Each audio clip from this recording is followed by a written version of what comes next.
नमस्कार। मैं हरीश चौहान और आप देख रहे हैं सामाजिक कहानियाँ चैनल। आज इस वीडियो में आपके लिए हम लेकर आए हैं रविंद्रनाथ टैगोर की लिखी कहानी पड़ोसिन। कहानी को सुनिए और वीडियो को अंत तक देखिए ताकि आपको पूरी कहानी का आनंद मिल सके। और साथ ही साथ हमारे चैनल को ज़रूर सब्सक्राइब कीजिएगा, वीडियो को लाइक और शेयर कीजिएगा। आइए सुनते हैं कहानी पड़ोसिन, रविंद्रनाथ टैगोर की लिखी कहानी। मेरी पड़ोसिन बाल विधवा है, मानो वह जाड़ों की ओस भीगी पतझड़ी हर सिंगार हो। सुहाग रात की फूलों की सेज के लिए नहीं, वह केवल देव पूजा के लिए समर्पित थी। मैं उसकी पूजा मन ही मन किया करता था। उसके प्रति मेरा मनोभाव कैसा था, उसे मैं पूजा के अतिरिक्त किसी अन्य सुबोध शब्दों में प्रकट नहीं करना चाहता। दूसरों के सामने कभी नहीं, अपने अपने प्रति भी नहीं। नवीन माधव मेरा बहुत ही घनिष्ठ एवं प्रिय मित्र है। उसे भी इस बारे में कुछ नहीं मालूम। इस प्रकार मैंने अपने अंतरतम में जिस आवेश को छुपाकर साफ सुथरा बना रखा था, उसके लिए भीतर ही भीतर गर्व का अनुभव भी करता था। परंतु पहाड़ी नदी की तरह मन का वेग अपने जन्म शिखर से बंधा नहीं रहना चाहता। किसी भी रास्ते को अपनाकर वह बाहर निकलने की कोशिश करता है। इसमें अगर वह सफल नहीं हो पाता तो भीतर ही भीतर कसक उत्पन्न करता है। इसलिए मैं यह सोच रहा था कि कविता में मैं अपने भाव प्रकट करूंगा, लेकिन कुंठा की मारी लेखनी ने किसी तरह भी आगे बढ़ाना न चाहा। वे बड़े आश्चर्य का विषय तो यह है कि ठीक इसी समय हमारे मित्र नवीन माधव को अचानक बड़े ही प्रबल वेग से कविता लिखने का शौक बढ़ने लगा। मानो अचानक भूचाल आ गया हो। उस बेचारे पर ऐसी देवी विपत्ति पहले कभी न आई थी। इस कारण वह इस नई नवेली हलचल के लिए बिल्कुल तैयार न था। उसके पास छंद, तुक आदि की पूंजी नहीं थी, फिर भी उसका दिल छोटा न हुआ। यह देखकर मैं दंग रह गया। कविता मानो बुढ़ापे की नई दुल्हन की तरह उस पर हावी हो गई थी। नवीन माधव को छंद, तुक आदि की सहायता और संशोधन के लिए मेरी शरण लेनी पड़ी। कविता के विषय नए नहीं थे, लेकिन पुराने भी नहीं थे, यानी उन्हें बिल्कुल नवीन भी कहा जा सकता है और काफ़ी पुरातन भी। प्रेम की कविताएं थीं प्रियतमा के उद्देश्य में। मैंने उसे धक्का लगाते हुए पूछा, आखिर है कौन, बताओ। नवीन ने हंसकर कहा, अब भी उनका पता नहीं लगा पाया। नए लेखक को सहयोग देने में मुझे बड़ा संतोष मिला। नवीन की काल्पनिक प्रियतमा के प्रति मैंने अपने रुके आवेग का प्रयोग किया। बिना बच्चे की मुर्गी जिस तरह बत्तख का अंडा पा जाने पर भी उसे छाती के नीचे रखकर सेने लगती है, मैं अभागा भी उसी तरह नवीन माधव के भावों को अपने हृदय का सारा ताप देकर सेने लगा। अनाड़ी की रचनाओं का मैं ऐसे जोश खरोश से संशोधन करने लगा कि वे करीब करीब 15 आने मेरी ही रचनाएं बन गईं। नवीन आश्चर्य से कहता, ठीक यही बात तो मैं कहना चाहता था पर कह नहीं पाता था, लेकिन तुम में यह भाव कहाँ आ जाती है। मैं भी कवि की तरह जवाब देता, कल्पना से। इसका कारण यह है कि सत्य नीरव होता है, कल्पना वाचाल। सत्य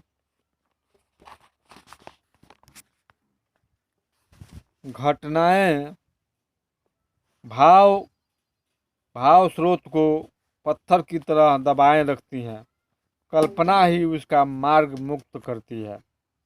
नवीन गंभीर चेहरा लिए कुछ देर सोचता, फिर कहता, देख रहा हूँ बात कुछ ऐसी ही है। ठीक कहते हो। थोड़ी देर सोचने के बाद फिर कहा, ठीक ही कहते हो, सही बात है। पहले ही बता चुका हूँ कि मेरे प्रेम में एक प्रकार का कातर सोच है, इसीलिए मैं अपनी बात कुछ भी लिख नहीं सका। नवीन को पर्दे की तरह बीच में रखने के बाद ही मेरी लेखनी अपना मुंह खोल सकी। रचनाएं मानो रस से पूर्ण हो, ताप से फटने लगी। नवीन बोला, यह तो तुम्हारी ही रचना है, इसे तुम्हारे ही नाम से प्रकाशित करें। मैंने कहा, भाई तुमने भी खूब कहा, मूल रचना तो तुम्हारी ही है, मैंने तो उसमें सिर्फ थोड़ा सा रद्दो बदल कर दिया है। धीरे धीरे नवीन भी ऐसा ही समझने लगा। ज्योतिर्विद जिस प्रकार नक्षत्र के उदय की प्रतीक्षा में आकाश की ओर निहारा करता है, मैं भी उसी तरह कभी कभी बगल के मकान की खिड़की की ओर देखा करता था। इस बात को अस्वीकार नहीं कर सकता। कभी कभी भक्त का वह बेचैनी से देखना सार्थक भी हो जाता। उस कर्म योग में डूबी ब्रह्मचारिणी की सौम्य मुख श्री से शांत शीतल ज्योति झिलमिलाकर क्षण भर में मेरे मन की सारी बेचैनी दूर कर देती थी। किंतु उस दिन सहसा मैंने यह क्या देखा, मेरे चंद्रलोक में क्या अब भी ज्वालामुखी जाग रहा है? वहाँ की सुनसान समाधि में डूबी पहाड़ी गुफा सा सारा अग्निदाह क्या अभी पूरी तरह बुझा नहीं है? उस दिन बैसाख के तिपहर को पूर्वोत्तर दिशा में बादल घिर रहे थे। उस घिरी हुई आंधी की बादलों भरी तेज चमक में मेरी पड़ोसन खिड़की के पास अकेली खड़ी थी। उस दिन उसकी शून्य में डूबी घनी काली आंखों में मैंने दूर तक फैली हुई एक कसक देखी।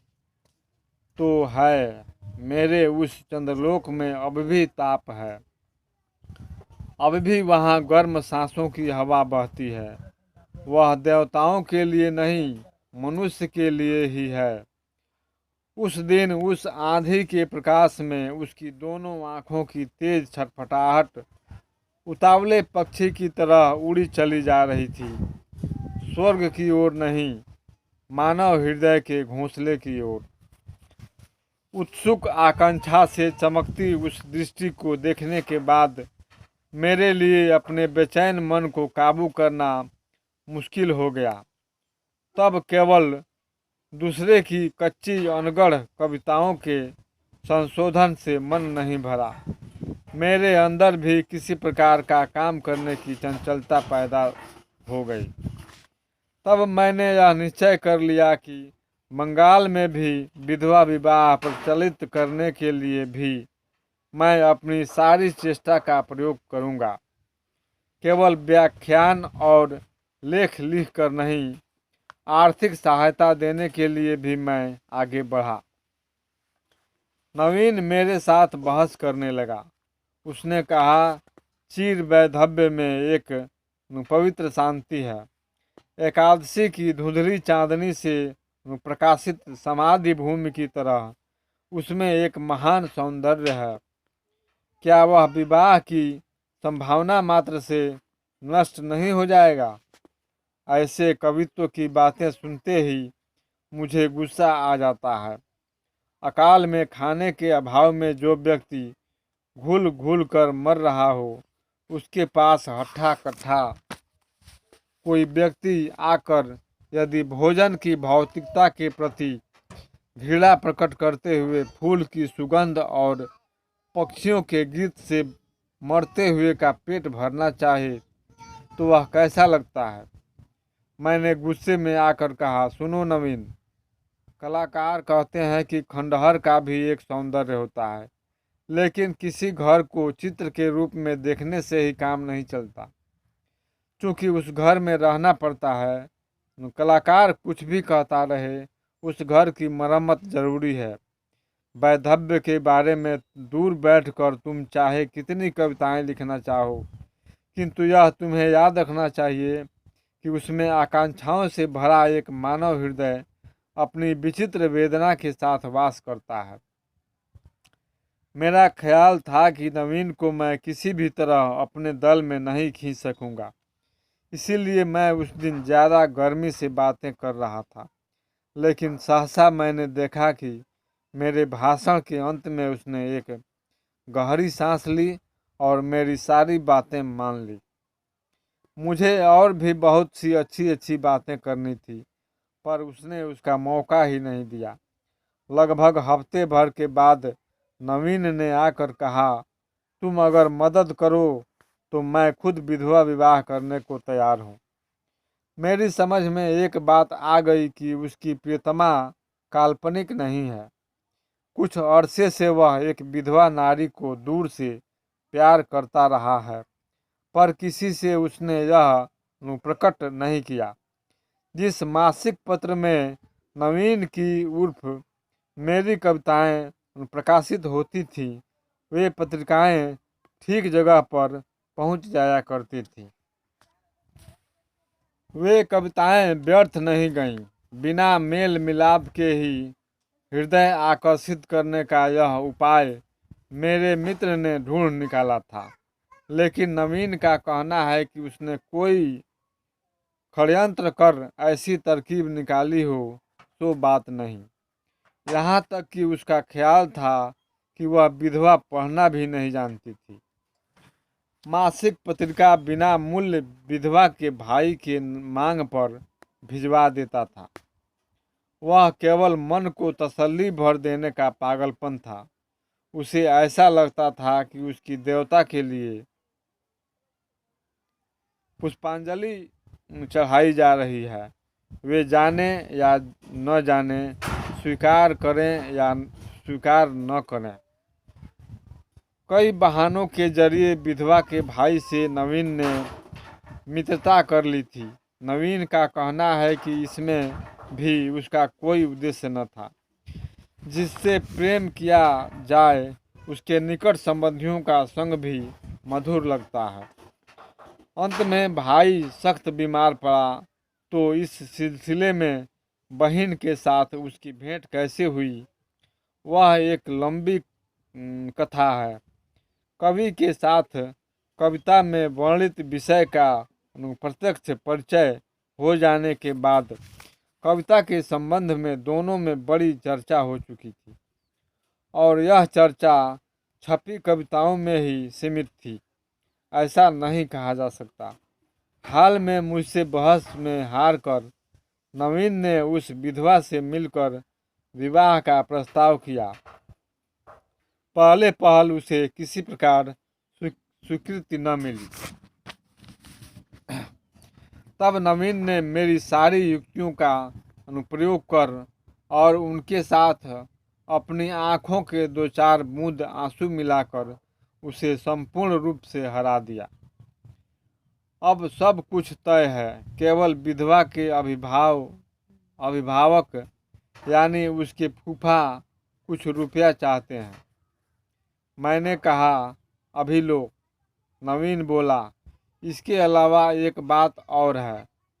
शादी के बाद पिताजी 5-6 महीने तक ज़रूर खर्चा देना बंद कर देंगे, और तब तक दोनों का खर्च निभाने के लिए तुम्हें इंतजाम करना होगा।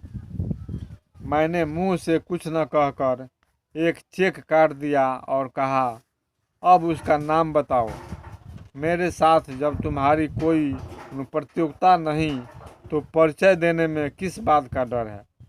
मैं तुम्हें छूकर सौगंध खाता हूँ कि उनके नाम कोई कविता नहीं लिखूँगा, और अगर लिखूँ भी तो उनके भाई के पास न भेजकर तुम्हारे पास भेज दिया करूँगा। नवीन ने कहा, अरे इसके लिए मुझे कोई डर नहीं।